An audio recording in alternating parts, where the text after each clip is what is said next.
Welcome to Your Mental Breakdown, the podcast where you get to follow along with the client in real therapy sessions. And you'll hear two licensed psychotherapists breaking it down afterwards so you get a better understanding of what we do and how we do it. This week, we're doing the show while Meredith is in Lake Tahoe and I'm home entertaining my dog, and vice versa. In the session, Drew moves around different stages of grief and loss after his recent breakup. We talk about the different roles we play in relationships and all the baggage we carry around with us that can come to the surface when we get triggered.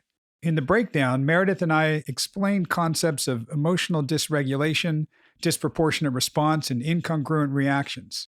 All big terms to look at what got triggered and everything underneath that's coming up. Stick around.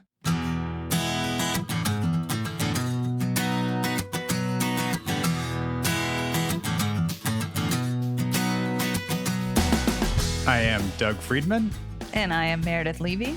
And this is Your Mental Breakdown, the podcast.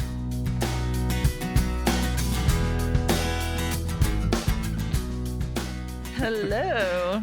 Hello there. Coming to you live from Lake Tahoe. Not live at all, but live for you. Pre-recorded from Lake Tahoe. Came up here for a little while to enjoy the lake in the Tahoe.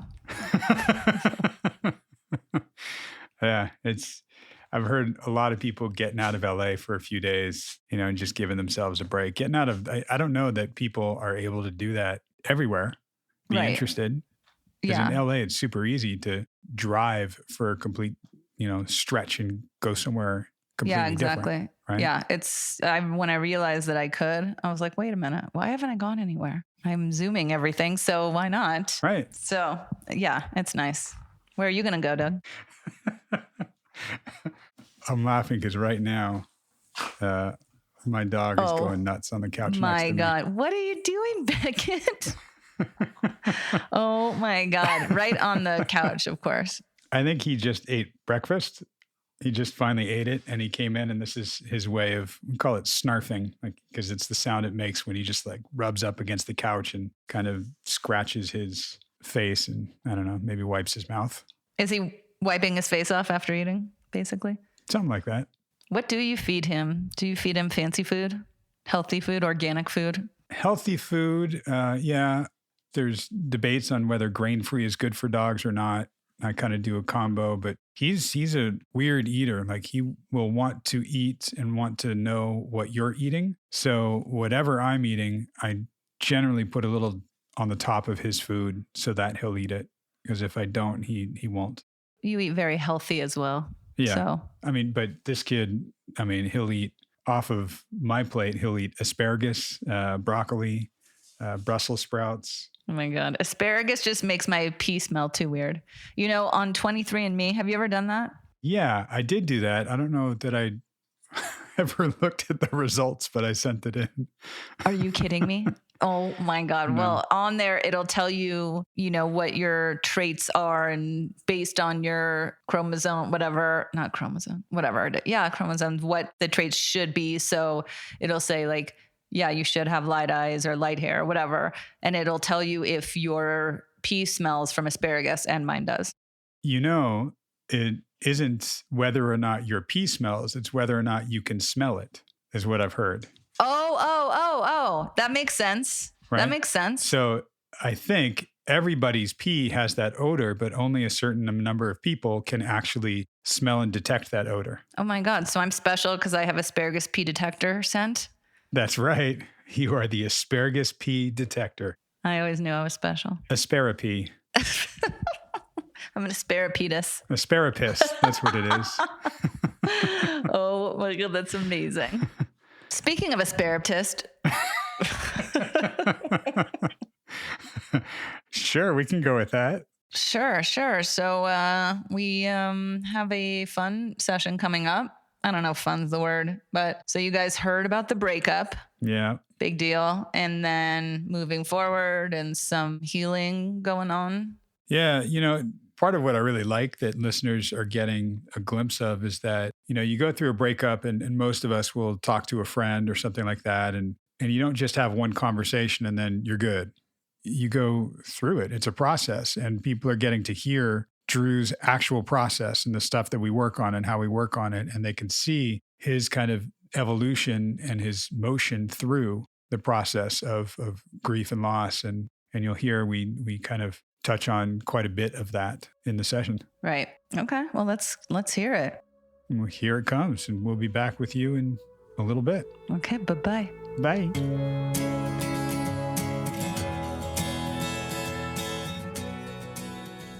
What I've been kind of like thinking about a lot over the last couple of days is just like me and her relationship and like what it really was and like all of that. And I think my struggle right now is almost jealousy. How so? I'm jealous that she can walk away and not feel what I feel in my head. You know what I mean? Like, because I don't know where she feels, but like in my head, it's just like she can just walk away, pretend like nothing happened, and like that's that. Like that's what I want. I want so badly just to like get over this and like not feel like shit. Went over to her house. I mean, it really reaffirmed what I thought. You know, because I texted her roommate and I was like, hey, I'm going to come by like tonight. I'm going to grab the rest of my stuff. Like, it'd be nice to see you, like say goodbye, like that kind of thing. And she was like, all right, cool. I'm working out. I should be home around 8:30. I texted her probably around like 9:10. And I was like, hey, like I'm on my way. Like, I'll see you in a minute. And she was like, oh, I think I'm just going to stay in bed. And I was like, what? Okay, fine. I was like, how am I getting my stuff though? And she was like, I don't really know. Can you come tomorrow? And I was like, no, like I'm coming right now. Like I'm already on my way. Like you can just leave it outside. And then she was like, oh, okay, perfect. Really reaffirming that like that's crazy. It's not just crazy. It's disrespectful and invalidating. Mm-hmm. And it feels small.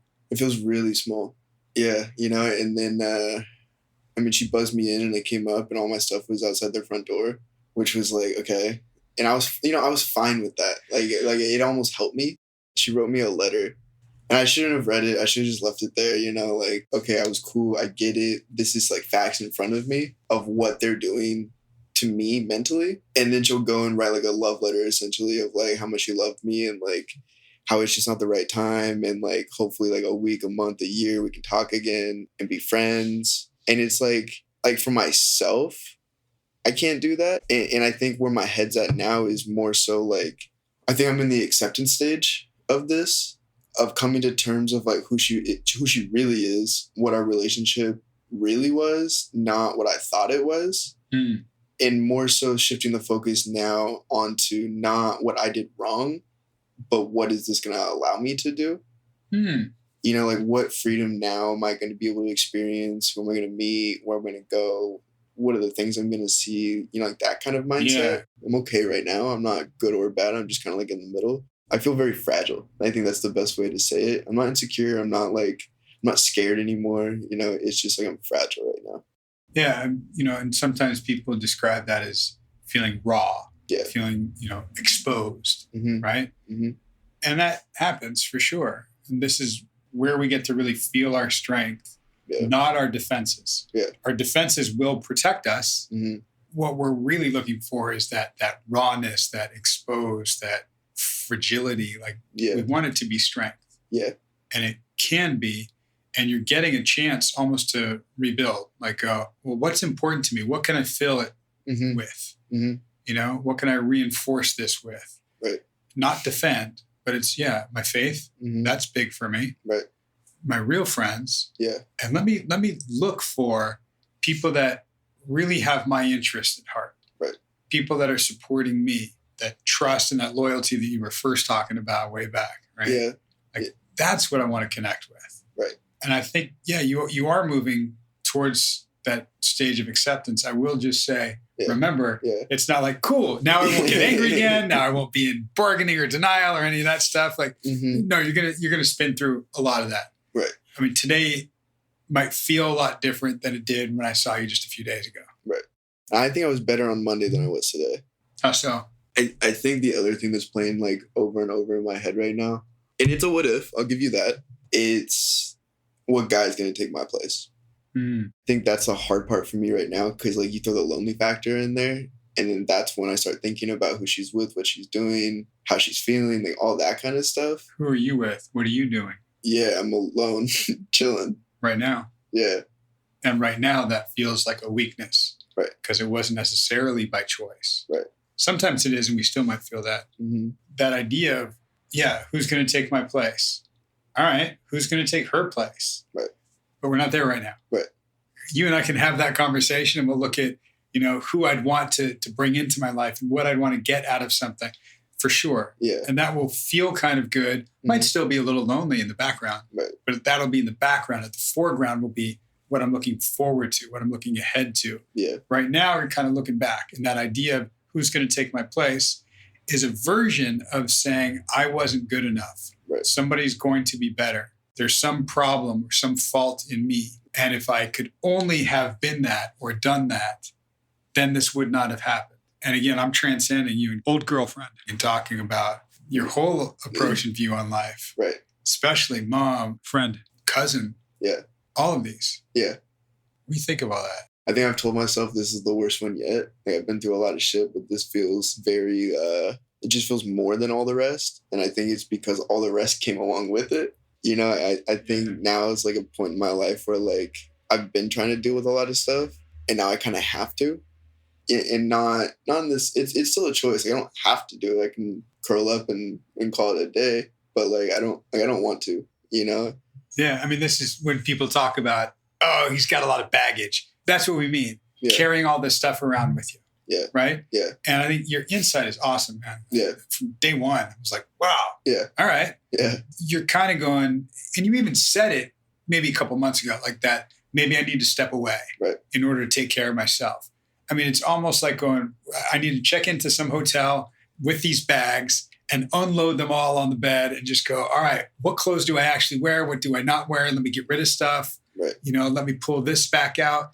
It's unloading that and picking it apart and looking at it. That's what we're doing. Yeah. And it's not going to happen, one night in a hotel room, right? Yeah. If it did, let's go book a room and take care of this shit, right? Yeah. But it happens over time. Mm-hmm. And you're willing, and I think very eager to look through that and deal with it so it doesn't follow you around. And you're absolutely right. That insight that I'm talking about is going, yeah, this one's the hardest, not because I loved her more than my cousin, my mom, or any of that at all. Mm-hmm. It might be because I've loved her most recently, but I think what you were saying, that cumulative effect of all of it. Definitely. And this one's been hard, it's one of those things where I just can't snap out of it. I feel like I'm still dreaming almost. And I'm still living my reality. And I think I've gone through this in a healthy way. It's just not working. Right. It's taking a little more time than you want. You want to snap out of it. Yeah. Even like you said, in your head, I want to be like I perceive old girlfriend to be, which is not correct. And we know that. Yeah. It's a projection. Mm-hmm. I would like to think that she's able to just turn the page, move on, doesn't even think about it, no problem. Right. I guarantee you with 99.9% accuracy that's not how she feels. Right. Right? Right. She might be putting up defenses instead of unloading those bags and looking at what's inside. Maybe. Yeah. But she's not just doing what is in your head. Yeah. It's that story and that projection that you're saying, oh, going through it that way? Yeah.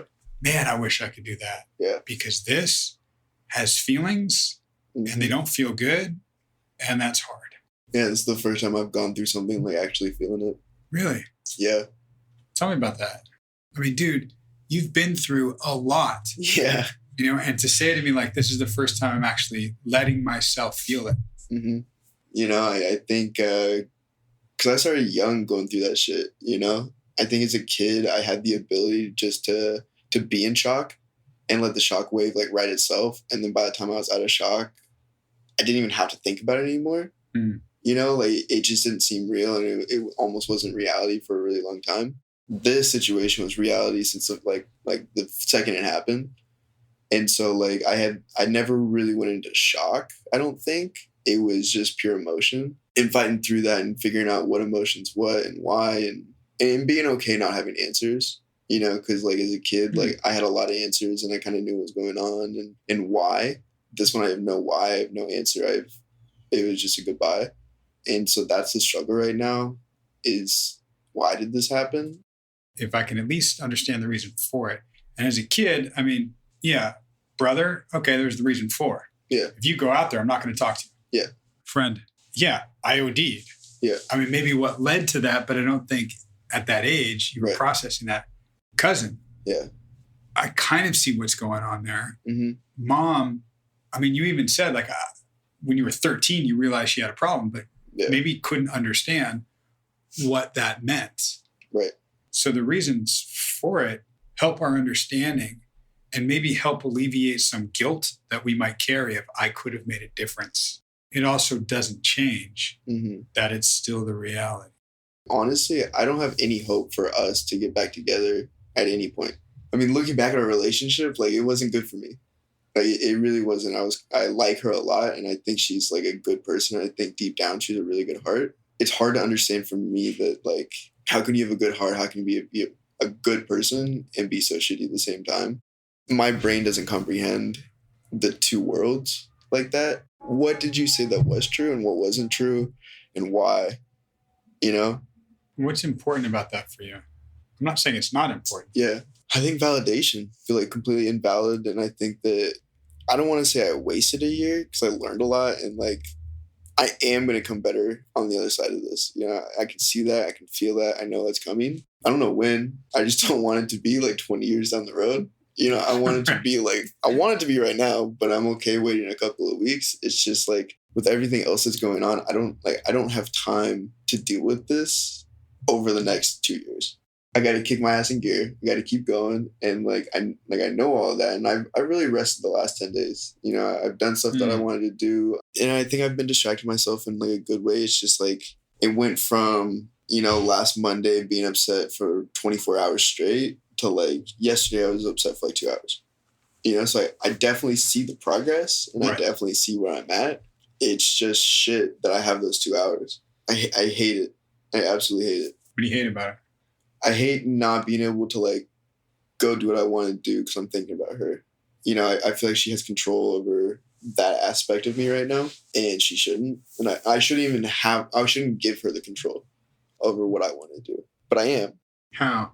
I think my friends and family know me as like the happy kid. Yeah, okay. So last night, at church, pastor was talking about how his role is the pastor. And to lead a church and to do all that stuff, like the church has to see him in a certain role, and they can't, like, you can't accept him in anything else. You can't accept him with like certain faults. You can't accept, like, your brain can't look at him and have him be faulty and still be the head pastor type of thing. He was talking about like how he's constantly in a role and like all this stuff. And like, I guess what I'm trying to say is like, not with my really close friends and family, but with my more like outer circle of people, it's hard for me to be vulnerable like I am with my inside circle because I'm in a role with them and I want to keep that role. And because I'm so new to everything career-wise that I'm doing, this is not how I want to start knowing these people. You know, I don't want this to be how they know me, especially if it's like a short-term thing. I don't know how long I'm going to be with him. You know, like, it could be next week, it could be the rest of my life. Really want to put my best foot forward just so I can kind of give myself the time to like heal to the point where I can distract enough to get back into my role. Yeah, really good insight. Yeah. You know, and your pastor's dead on. That's why if you look early on, little kids, when they see a teacher outside of the classroom, they freak out. Yeah. If it's at the market buying groceries, like, what? Mr. Wilson buys groceries. He eats apples? What the hell? It just doesn't seem right because it's outside of that role. Right? And part of what you're describing to me is my role is to be the fun guy, the happy guy, you know, the upbeat, always looking forward. And there's a reality, which is I don't feel that all the time right now. Yeah. If it's for 2 hours a day, if it's for 2 days a week, if it's for 2 weeks in a row, I want to be able to just feel what I'm feeling instead of just put on the smile and put on the face and be that for everybody and play the role. I don't want to play the role. I want to be my role. I want to be me. Right. And right now, me is a little sad. And we have to honor that that's just part of where you are. It will pass to a degree, for sure. And it will become a part of you and you will find your strength in it. This is the process, man. And it's in part getting to tap into what are some of the other feelings coming up? Where are they coming from? What bags have I been carrying with me this whole time? You're going to feel it everywhere, good and bad. Right? Red cars and white cars. Right. So my mom came down for the last couple of days. Just some of the conversations I had with her and knowing me as a person too, like from get-go, has really helped me like insight, like know who I am too. just because it was so raw, and she made a really good point that like me as a person, like I need a person in my life to love and care for. Like I need that. I took a step back from that and asked myself, like, do I need to be codependent with somebody? Or do I really just want to love somebody? And I think there's a huge difference there. Well, I'm getting a dog, so I don't have to think about that. Right. I can give my love to this animal and like take care of it, and vice versa without any backlash. And, I can have that. I am looking at getting a dog here pretty soon. Nice. So I'm pretty excited. I love that. And I think that also kind of gave me a hope of excitement to bring something I can love back into my life without having to emotionally like get involved with a girl again. It gave me like hope for the first time since last week.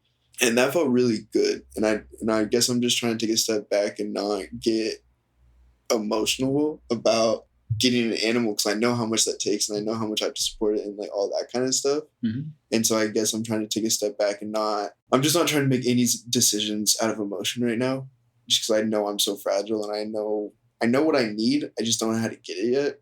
Yeah. And you're refining it and you'll find it, that what I need. And then you'll hopefully be able to ask for it, not just go get it. Right. It's funny. When my first dog passed, dog I had for 13 years, loved him. I think I've told you about him a little bit. I mean, he was my camping buddy. We disappeared again. I mean, it was just me and him, for a long time. And my mom said after he passed, Franklin, your dog, Franklin and your wife are the only two creatures that you've allowed to love you unconditionally. Yeah. The way she said that really struck me. Yeah. Yeah. And I see your wheels spinning. What do you think of that? Because I felt that I had a dog too, that like I spent like age 8 to like 19 with and like slept in my bed type of thing, we did everything together. Yep. He passed on my birthday, Wow. Yeah. I went out for a trip with my ex-girlfriend and I got back that night. We went out to dinner for my birthday and I came home and we had to go put him down. Wow. So he waited for me, which was really cool. And like we said bye and like it was all that. But like I totally understand that feeling because like, I mean, everything that I went through as a kid, like timeline wise, like it was me and him. And so like, yeah, I totally feel that. Yeah, that was a big stretch. And it was, and I told you last week when we talked about it, like putting him down was beautiful and horrible. Right. And it was the toughest thing. But that idea of that unconditional love, he was always there. And he was dependent on me. Right. What's been amazing is about a year and a half ago, I got another dog. Right? And I'd said like, no, did it. Had my boy for 13 years. I'm done. That's it. Don't need another one. Nothing will compare to him. Forget it. Yeah. And found the new guy and he's got incredibly soulful eyes, just like the last one, and rescued him. And he saves me every day. Yeah. Love him. And he loves me unconditionally. Yeah. Like, oh, right. It's that again. You mentioned the word codependent. Do I need to love something or do I need to be codependent? It's not one or the other. Right. There's something called interdependence. Independence, I'm fully on my own. Codependence, I rely on the other person. Interdependence, kind of go a little bit of both, like the missing piece books, right? Right. I'm my own thing, they're their own thing, and we can roll together. Sometimes we will be rolling right on top of each other and smack dab together. Yeah. Sometimes we'll go the other way, but we know we're coming back. Right. And a dog, we think sometimes represents that, but they're totally dependent on us. Right. And they love us unconditionally. I think that's part of what you're looking for. Like, that's what I want to feel that again.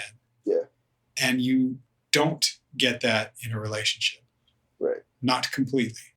You didn't get that from mom because there were absolutely conditions. Right. Even though she was just here and that probably felt great. Yeah. There were times when, you're still worried about her. Right. Well, and it's funny because like this was like the first trip where like going into it, I knew it was about me. And I knew she was coming down to just like be and like hang and not, like there was no expectations. There was no nothing, we went on a hike. Like we just kind of like kicked it. Like going into this trip, I was like, I don't want to go shop. I don't want to do anything.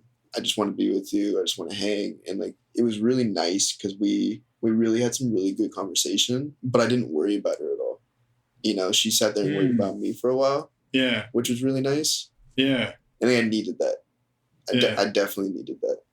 That's a cool flip. Yeah. Yeah. Something I haven't had in a while.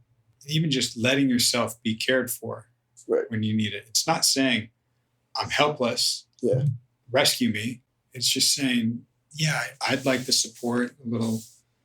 I'm wounded. I'd like to lick my wounds. Right. And I'd like a little comfort while I do that.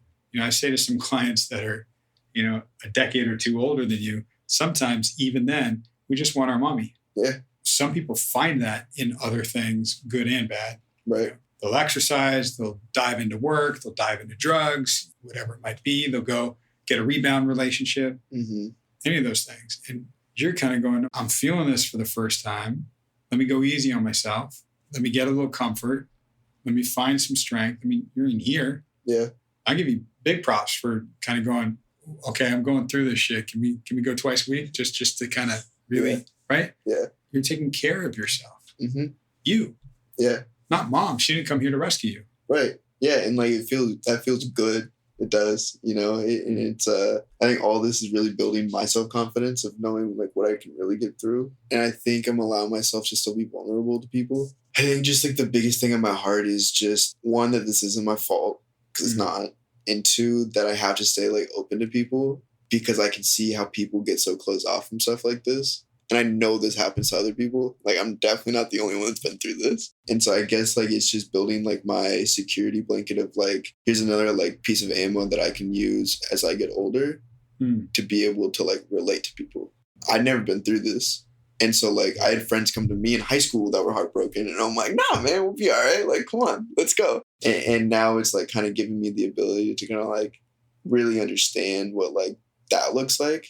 Right. Because I've been in heartbreak other places in my life, but not from an emotional like relationship standpoint. It's definitely given me a lot of backing to kind of like build my ground again and make me a lot stronger. Like I said, right. And right there, I just saw it in you. Like, that's great. Yeah. We can keep telling ourselves that. Yeah. Let's push that aside for a second because that's all true. Right. I can give you I don't know if you know who Tony Robbins is, like that motivational speaker. Right? Yeah. I can give you the Tony Robbins speech. You can walk out of here pumped. You can be like, yeah, I'm doing my own thing. This is great. This is the best thing that could happen to me. Right. Yeah. And then in a couple hours, that'll wear off and you'll be home in your place alone. Like, what am I doing for dinner? I guess I'm getting dinner and you will fucking lose it. Yep. It's exactly how it happens. Yeah. Yeah. Because there is a reality here that the strength doesn't come from some motivation for something or, in what you're telling yourself to be true and the role that you're going to play. It comes from being able to walk through. Right now, I feel sad. Yeah. That's that radical acceptance I was talking about last week, like being able to accept reality as it is. Right. Without changing it, without taking the fault or blame for it. Just going, and it sucks. I think like the radical acceptance just clicked. Like, it's okay to be sad. I can be sad right now. It's not a forever thing. I won't always feel this way. I think it's just time, and like, that's what I'm worse with. Time sucks for me. And what I'm trying to do is like stay busy and distract and go out and do stuff. I just don't want to do anything. I don't want to go meet new people. I don't want to hang out with anybody. Sure. I don't want to be alone, but I want to be alone. I don't want to be a downer for everybody and woe is me and all that. Don't want to be that either. Okay. What do we want? Something in the middle. Yeah. Where I don't have to put on that front. I don't have to be happy. I don't have to wallow for too long, too deep. I want to be here, which is, I broke up with my girlfriend. I'm alone right now. Yeah. I know I will be okay, fine. But right now, I don't feel okay. And it's not just, I'm not okay and that's okay. I'm really sad and that's okay. Yeah. I can feel sad without plummeting. Yeah. I can feel sad and not fake it and be that, right? Yeah. Because the truth is, we are alone. It's great to have companions for a while. Yeah. Even dogs. Right. Won't last. Right. It feels sometimes pretty lonely, pretty scary, pretty sad. Yeah. You're allowed to have that. For right now, I'm sad, heartbroken. I'm going to feel that. Allowing yourself to go through all that. This is where I am. Yeah, it's okay. Because I'm still here. Yeah. Absolutely. I'm still going. And she's not going with you. Right. Which is okay. I think I am sad that she's not in my life anymore. I think that's very, very true. But I don't correlate the amount of emotion that I'm feeling or have felt over the last 10 days to her. You know, this emotion, it's completely out of proportion. You know, it's just my emotions are so out of proportion right now. And I'm trying to reel them in and really focus on like reality. Yep. Because once I'm in reality, like I'm cool. It's the other sides where the good and the bad, they're extreme. Yep. Where I find myself struggling. Because like, I know this is like I know it's out of proportion how sad I am over this. I got to tell you, I am so proud of myself right now. Really.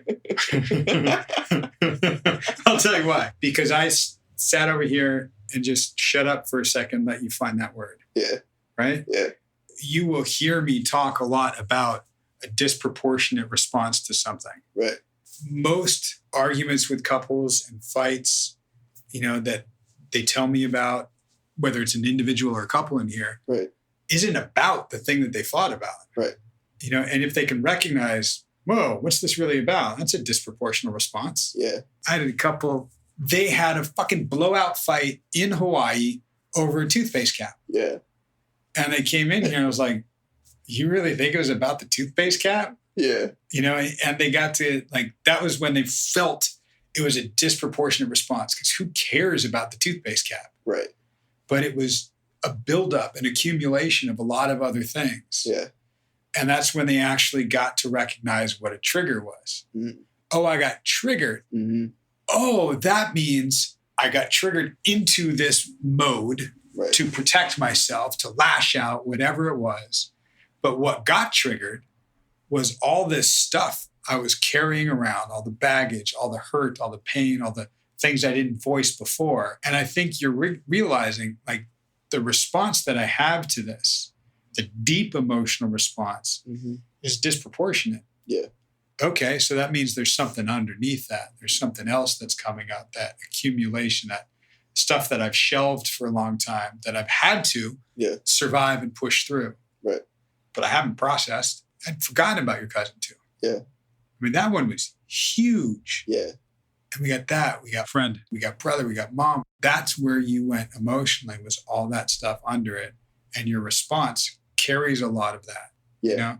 Yeah. I think now we've got an opportunity to dig at that stuff and look at what's really going on. Mm-hmm. Look at what you're carrying with you. Yeah. And see what that looks like. See what that feels like. Yeah. You know, so we don't just put it all on this relationship. Right. Because like this relationship had nothing to do with any of that other stuff. I'm trying to balance the two of like, yes, that isn't a good relationship for me, and understanding what that looks like. Mm-hmm. And then two, understanding that my emotion isn't coming from her leaving, it's from everybody else leaving.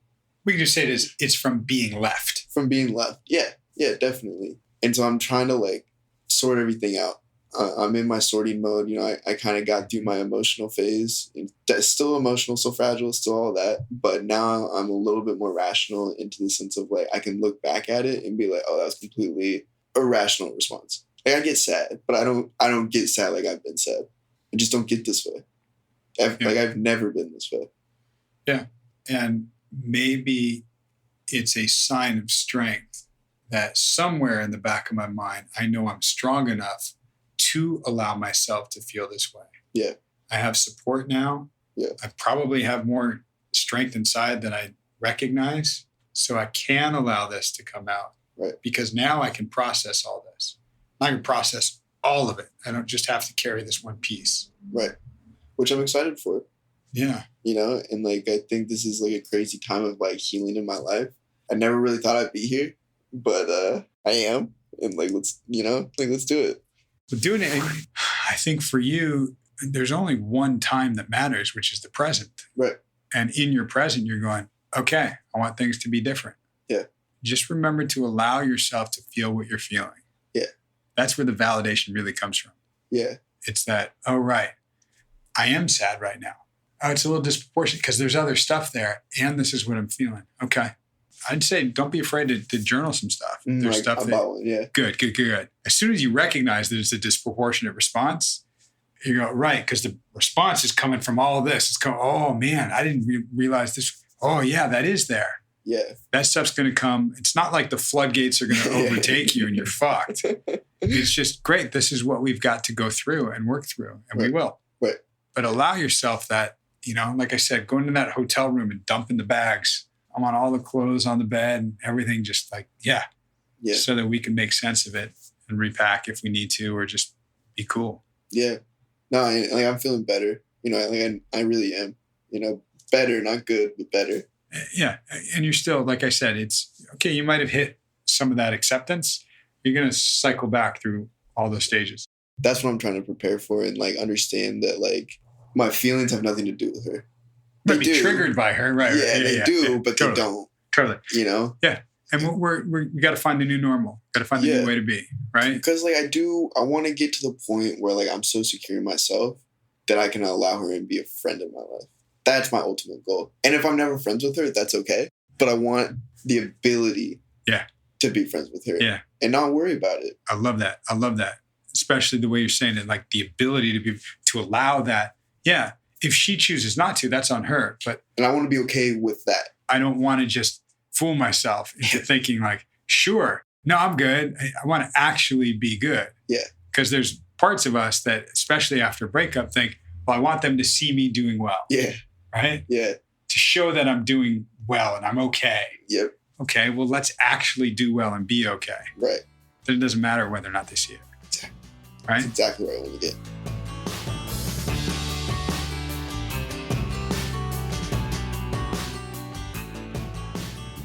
And welcome back.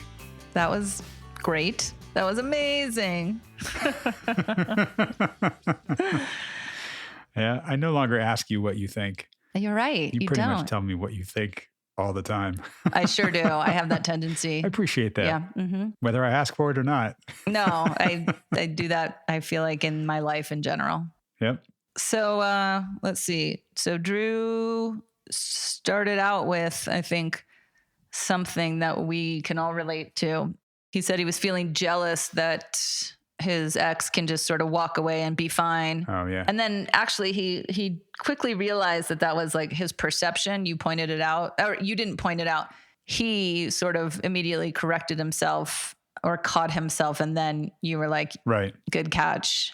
What I did think was interesting, and this was later down the line, you said that you're 99% sure that she's not doing what he thinks, that she's not just like fine and walked away and is totally fine. And my thought is, right, I'd give that a 50-50. I don't think she was really in the relationship. I think she had one foot out the door the entire time. And I think it is very possibly her being like, and I'm sorry, Drew, if you're listening to this, but very possibly being like, phew, like, God, I wanted to break up with him for a long time and I just never did it. And so she may be, and again, there's a distinct chance she's not okay or she does miss him. But I've been in relationships where I'm like, oh yeah, totally. My point though, in that wasn't necessarily, let's figure out what her process is, where she is in the process, what she's actually thinking or feeling. It was more like, I can guarantee we don't know what she's thinking and feeling. Right. And that was partly like his issue throughout the whole relationship, is unlike you just saying what you think whenever it comes up, right? Right. She just wouldn't talk. Even when he was like, I want to talk, let's talk. Yeah. And she was uncomfortable, didn't do it. So highlighting that whatever he thinks is coming from him. It's his projection of, she's just moved on. She doesn't care about me. She's totally fine. Right. Yeah, we don't know that at all. For sure. In fact, what you're describing, having one foot out of the relationship the entire time, she was like, oh, phew, okay, done with that. My bet would be, where my 99% is, there are deeper issues there that she has not looked at all. And she's going to keep repeating some of those patterns in relationships until she does take a look. Sure. Right? Yeah, of course. And I think for me, and this is one of those sessions where I was like, Doug and I have a really different style sometimes, a lot of similarities, but because I like to say things like, look, you may be right. She may be really glad to not be in it anymore, and she may not. I like to make it not jarring. I'm not sure what the word is, but what I can think of is a lot of times when people talk about their pets and they say things like, no, if my dog died, I couldn't go on. I say to them, your dog's going to die, and your dog's going to die before you do, most likely. And they're like, don't even say that. I'm like, no, but that's real. Your dog's going to die. And so if you're not going to be able to go on without them, we should prepare for that now. Like, so that you and your dog can die together. Literally, I say that. But because, and I get it's hyperbolic and it's the feeling of like, oh my God, I'll miss my dog so much. So I kind of say to them, look, maybe he is cheating. Maybe he is, doing all these things that you think. And guess what? Like, that fucking sucks. And you don't know. And the point is, if he is, like, do you want to be with him anyway? Type thing. Yeah. Not that we're talking about cheating, but just as an example. Sure. For me, it would be, okay, that's a way of thinking that will lead to a feeling that will create negative behaviors or ineffective behaviors. And you'll start doing things that you don't like, that you don't want to do. And you'll realize it later. And I go, well, let's get to the root and go with, all right, what you're feeling. Okay, that's a valid feeling. What you're thinking might not be accurate. So if we can kind of look at the feeling to help us see the thoughts and challenge those a little bit, then it loosens up, right? So that idea of, yeah, your dog is going to die. Let's prepare for that. Well, you're never really going to be prepared for it necessarily. No, of course. What you're going to realize is you will be okay and it will happen and we won't like it. Exactly. And don't think about it all the time. But when you say something like, if my dog dies, I'm going to die, I take that very seriously. So I need to make sure maybe you're just being a little hyperbolic. And that leads me to the next point that I really was interested in, that when Drew said that his emotions are out of proportion, I literally wrote, no, they're not. And then he said, it is out of proportion how sad I am right now. And I was like, no. And then you sort of said something that validated that.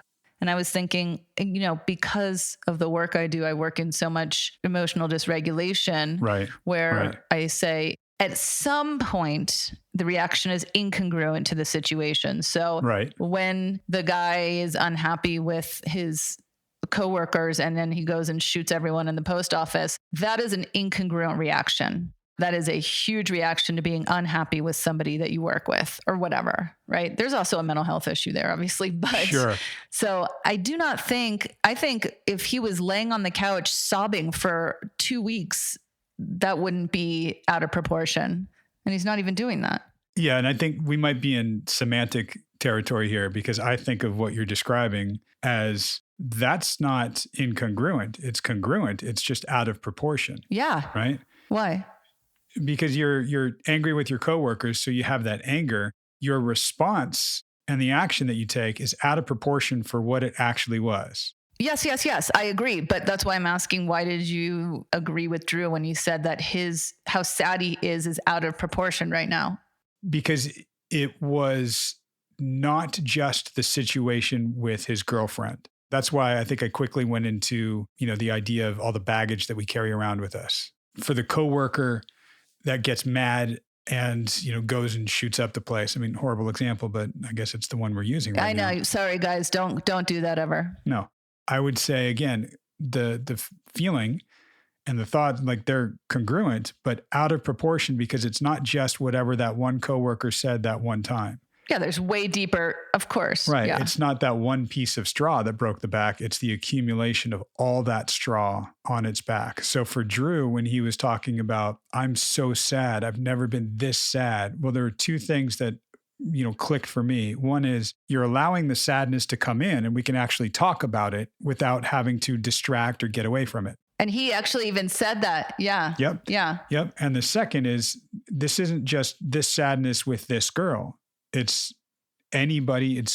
I even said it, I think, in this session, and something that you picked up on a while back when he said, everybody always leaves, right? Yeah. So his sadness is, to me, directly related to and proportionate to that way of thinking, which is erroneous unless you look at it as the accumulation. If you've accumulated that much, yes, being that sad is proportionate, but it's disproportionate to just this breakup. You think? I do. Okay.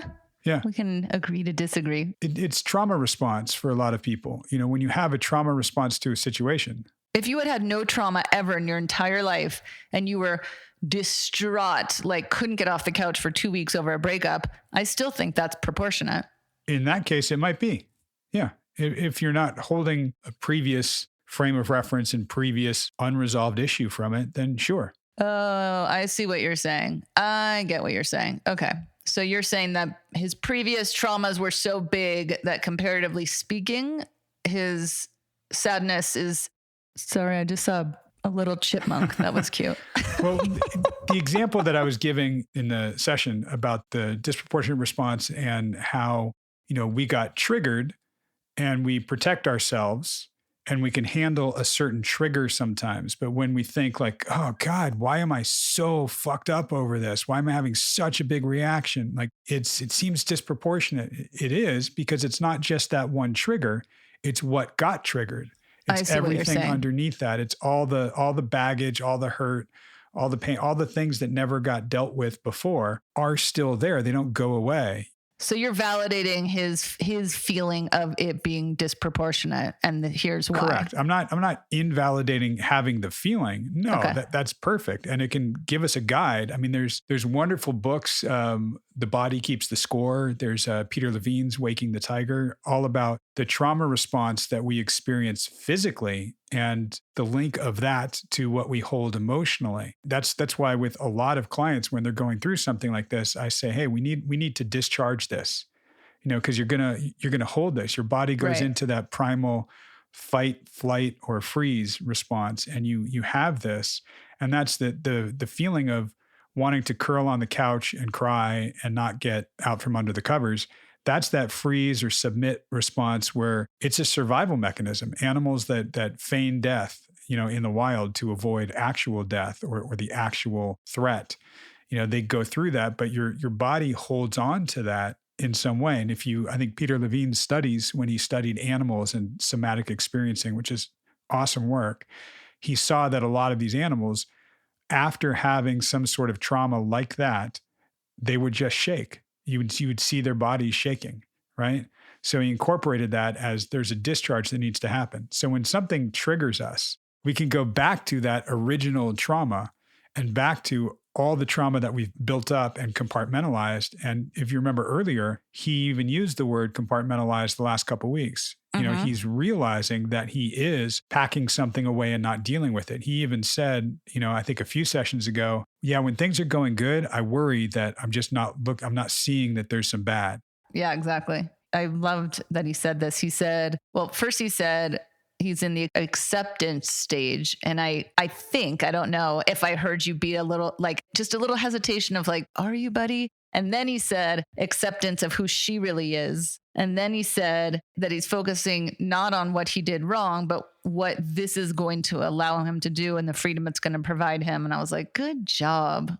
And I reminded him too, that those stages of grief, it's not linear. Like he's not, I reached acceptance. I never have to do anger, bargaining, denial. Like I'm done. Cool. I graduated. Exactly. Yeah. No, sorry, buddy. You're going to circle through it all over again, almost daily, sometimes hourly, maybe weekly.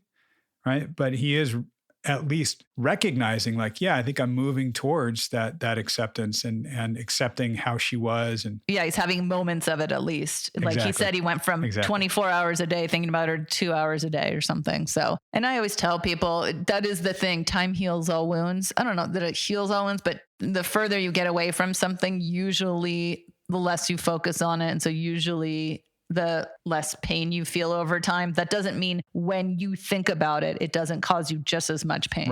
Right. Okay. So going back to the session, a question I had to actually rewind and listen again because he mentioned the roommate and going to get stuff and how she was like bitchy and left it outside. And it sounded like you guys were talking about the ex-girlfriend. So I rewound it because I was like, wow, were they really, really close? Like, is that why he was so wounded by it that she decided not to get out of bed and just leave his shit outside? Because I don't not understand that.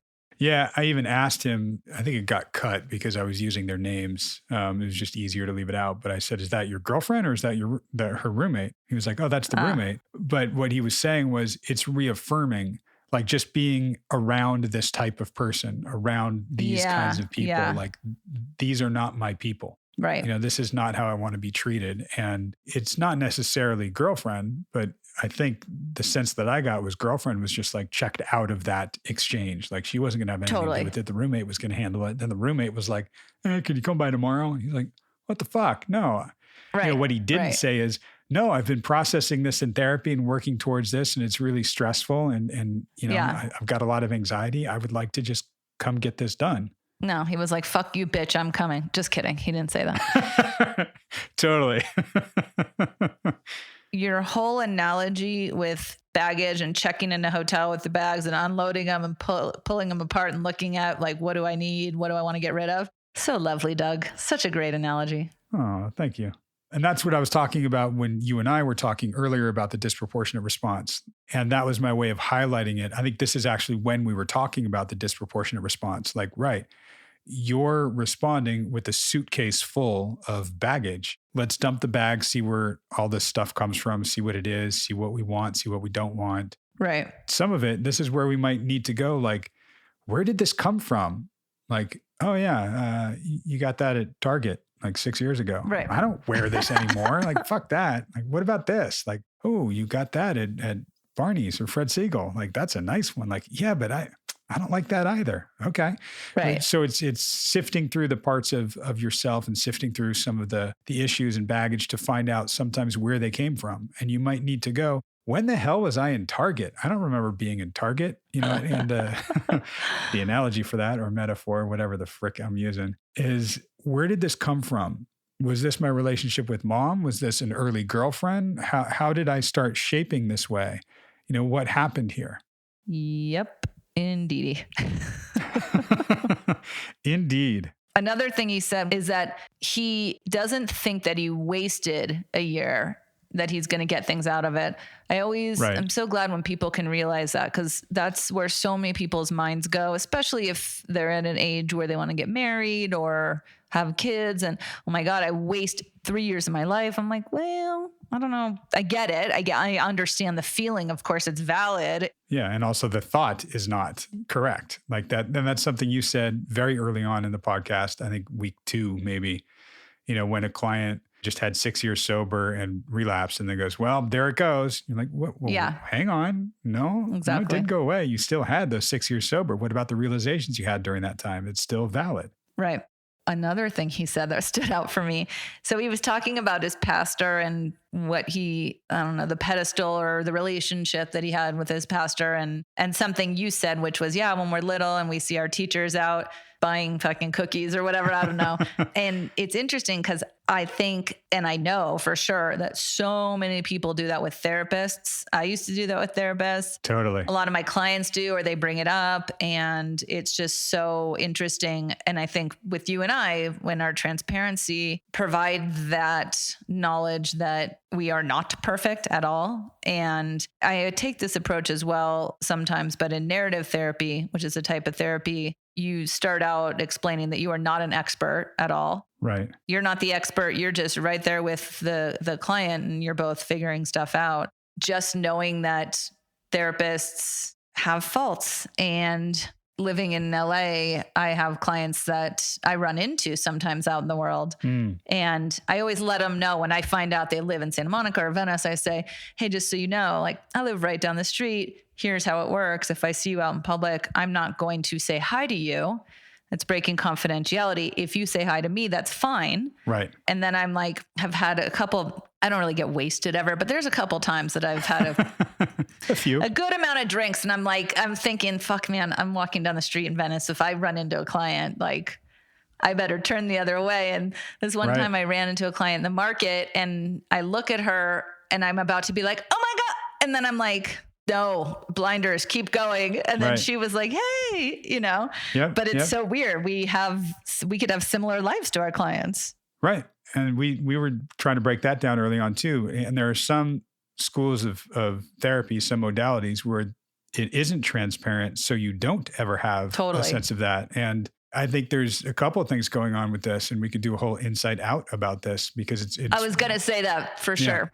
It's really interesting. And what I said when I gave the analogy, as a kid, if you see your teacher out, you freak out. Mm-hmm. And that's where I was like, Mr. Wilson eats apples? What? Right. Mind blown. Right. And, with therapists, it's a very similar thing. And for some people and some therapists and schools of thought, you don't want to break the frame that you have in the office. So you want to maintain those roles. So you don't want to show anything of yourself so it doesn't affect the client in session. We don't necessarily practice that way. There's a whole other can that's opened up where Zooming or remoting with clients, not emoting, but remoting, right?